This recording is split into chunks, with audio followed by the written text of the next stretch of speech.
여러분 안녕하세요. 소주의 교진 선생님입니다. 이렇게 웹으로 만나게 되어서 반가워요. 자, 그럼 수업을 한번 시작해 볼까요? 준비물이 있었는데 모두 준비되었나요? OHP와 A4 용지 그리고 채색 도구가 있었죠. 선생님이 만든 재미있는 그림을 가져왔는데요. 한번 영상을 볼까요? 그림을 위로 올리면 색깔이 저절로 칠해지는 신기한 특수 효과예요. 어떤 원리일 것 같나요? 오늘은 착시미술의 여러 예시들을 알아보고 선생님이 보여준 영상의 원리를 활용해서 작품을 한번 만들어 볼게요. 다 같이 학습 목표를 한번 읽어볼까요? 1번, 착시미술의 유래와 예시작품에 대해서 이해하고 설명할 수 있다. 2번, 사물을 보는 시각을 다양화하여 창의적으로 표현할 수 있다. 여러분은 착시미술이나 트리가트에 대해서 한번 들어본 적이 있나요? 아니면 트리가트 전시회에 가본 친구들이 있나요? 착시미술에는 여러 종류가 있는데요. 먼저 사진을 찍는 각도에 따라 이렇게 물체가 끝없이 길어 보일 수 있는 그런 착시미술이 있고, 친구들과 같이 재밌는 사진도 찍어볼 수 있어요. 공간을 자유자재로 이동하는 것처럼 이런 신기한 그림도 그릴 수 있고요. 이거는 그림 안에 사람들이 되게 실제적으로 있는 것처럼 보이네요. 이런 착시미술은 언제부터 과연 나타나게 되었을까요? 이건 고전 말기 폼페이 벽화인데요. 한번 볼까요? 식물들이 이렇게 자라있는 걸로 봐서는 밖에 정원 풍경인 것 같아요. 네, 맞아요. 고대 로마 시대 폼페이 벽화는 창문 대신 야외 자연의 그림을 그렸습니다. 건축기술상 창문이 없는 집이 답답해 보이지 않도록 진짜 정원의 식물을 보는 것처럼 그림을 그려서 이러한 문제점을 해소했다고 합니다. 그러면 이 중세 이후에는 또 어떤 그림들이 나올까요? 선원근법이 발달해서 공간 표현으로 평면을 입체적으로 보이게 늘었는데요.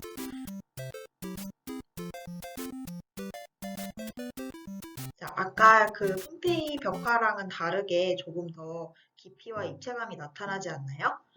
분명 평면에 그린 그림인데 조금 손을 넣으면 손이 이렇게 쑥 들어갈 것 같은 공간감을 주네요. 혹시 여러분은 마사치오라는 사람의 이름을 들어본 적이 있나요? 누구인가? 네, 마사치오는 이런 르네상스 시기에 쓰인 선원근법을 최초로 회화에 표현한 사람인데요. 여기 이 그림을 보면 와 진짜 되게 웅장한 느낌이 들지 않나요? 이성 삼위일체가 대표적 예시랍니다. 이 그림은 선원근법을 적용한 최초의 작품이에요. 여기 보면 예술 그림이 평평한 벽에 그려져 있는데도 답답한 느낌이 들지 않아요. 뒤에 공간 원근법을 구사해서 화면이 깊어 보이는 효과를 내었습니다. 자, 여기 선이 나타나는데 이 선이 보이는 곳을 한번 보세요. 이런 식으로 선을 그려보면 한 점에서 모이게 돼서 소실점이 생기는 걸 볼 수가 있겠죠. 자, 다음은 르네상스 다음 시기 바로크 시대 17세기 북유럽 회화입니다. 어떤 그림을 보니까 그림 안에 그림이 그려져 있어요. 마치 사진을 찍은 것 같은 그림인데요. 이 그림 안에 또 그림이 있는데 이것이 전부 다 그림이랍니다. 이런 식으로 그림을 그리려면 정말 그림 실력이 어마어마해야겠어요.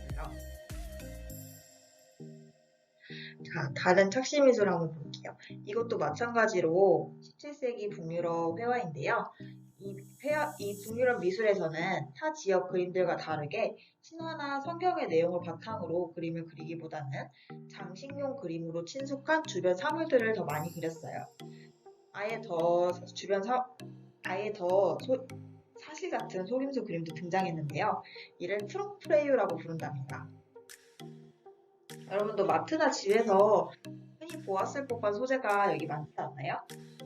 우리에게 조금 더 가까운 소재가 등장하니까 더 사실적인 그림 같아요. 먼 과거에는 이렇게 평면을 입체로 보이게 하거나 사실적 묘사들로 눈속임을 했었는데 이제 조금 더 현대에 가까운 착지들을 한번 살펴볼까요? 자, 이거는 그 초현실주의의 작품들인데요. 살바도르 달리의 그림입니다. 바로 전 그림들과는 다르게 주변에서 볼 수 없는 신기한 사물들도 많이 등장하고 옆에 보면 눈이 어지러운 그림도 있어요. 전혀 관련이 없는 소재들이 모여있기도 하고 정체를 알기 힘든 물체도 있어요. 자, 볼까요? 초현실주의에서 나타난 살바도르 달리의 그림들인데요. 여기 왼쪽 그림 한번 볼까요? 강물인 것 같은데 얼굴이 보이지 않나요? 전혀 관련 없는 사물들 간의 조합으로 보이기도 하는데 절묘한 배치로 이렇게 전혀 다른 소재가 튀어나오기도 하네요. 이렇게 하나의 그림에서 두 가지 이미지가 중첩되게 표현된 기법을 이중형상기법이라고 합니다. 오른쪽의 그림에서는 제일 크게 보이는 사람 머리일까요? 사람 머리처럼 보이기도 하고 어떤 핵탄의 폭발물처럼 보이기도 해요. 이것도 무엇이라고 딱 단정할 수 없는 그런 그림이죠. 이것도 마찬가지로 이중형상기법에 속한다고 볼 수 있겠습니다. 되게 기상천외한 시각적 충격을 주네요. 달리는 어떻게 이런 방법을 생각해냈을까요? 자, 또 다른 종류의 차시 미술을 보러 가볼까요? 이건 오바트인데요. 여러분들 이 그림이 어떻게 보이나요?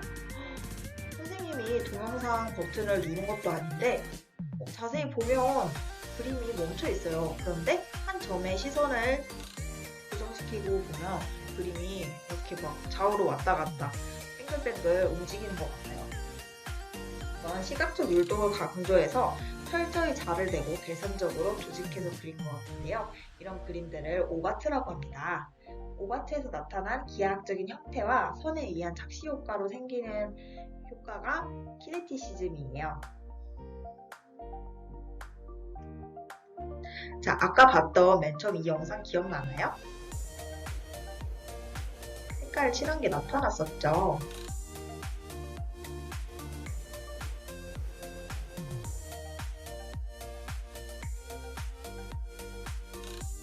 자, 이 영상의 비밀은 바로 그림이 나오는 비닐 주머니입니다.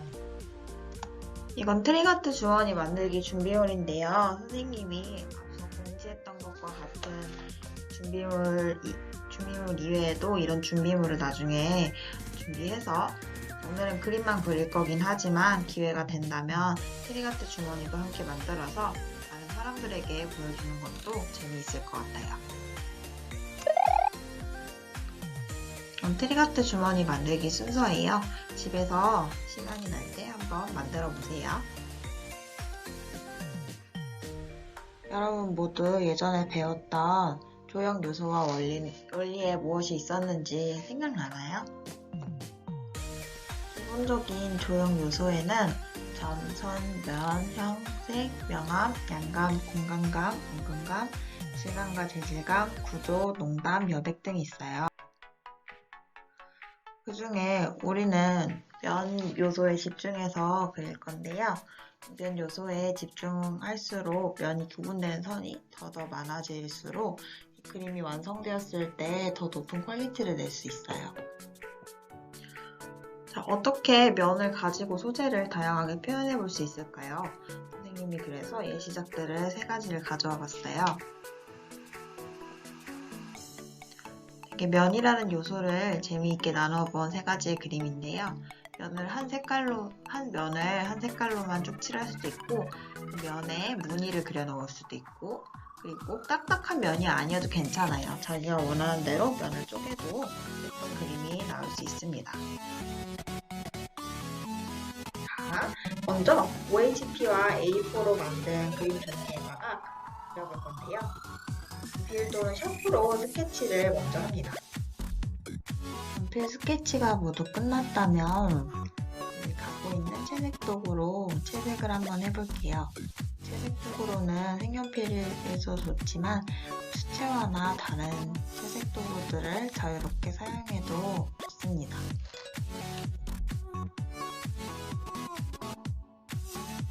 OHP를 붙여서 덮고 유성펜으로 선을 따줍니다.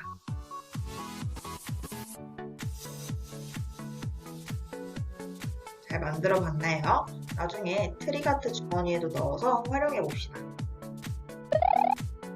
다음으로 우리가 수업을 잘 들었는지 한번 확인을 하는 퀴즈예요. 퀴즈의 답은 밑에 비닐 댓글로 달아주세요. 1번. 폼페이 벽화는 어떤 착시 효과를 주기 위해 그려졌을까요? 2번. 이중 형상을 창하는 작가의 이름은 무엇일까요? 3번. 트리가트 주머니의 중간에 무엇이 있어서 그린 색칠이 나타나고 사라진 것처럼 보일까요? 영상을 보면 다 맞출 수 있을 거예요. 우리가 무심코 지나칠 수 있는 주변의 익숙한 사물들을 여러 시각으로 바라볼 수 있고 창의적으로 재표현할 수 있어요. 가끔은 다른 시각에서 소재를 재미있게 한번 바라보는 것도 좋을 것 같아요. 오늘도 수고 많았어요. 다들 건강 조심하고 마스크도 잘 쓰고 건강한 모습으로 다시 만나요.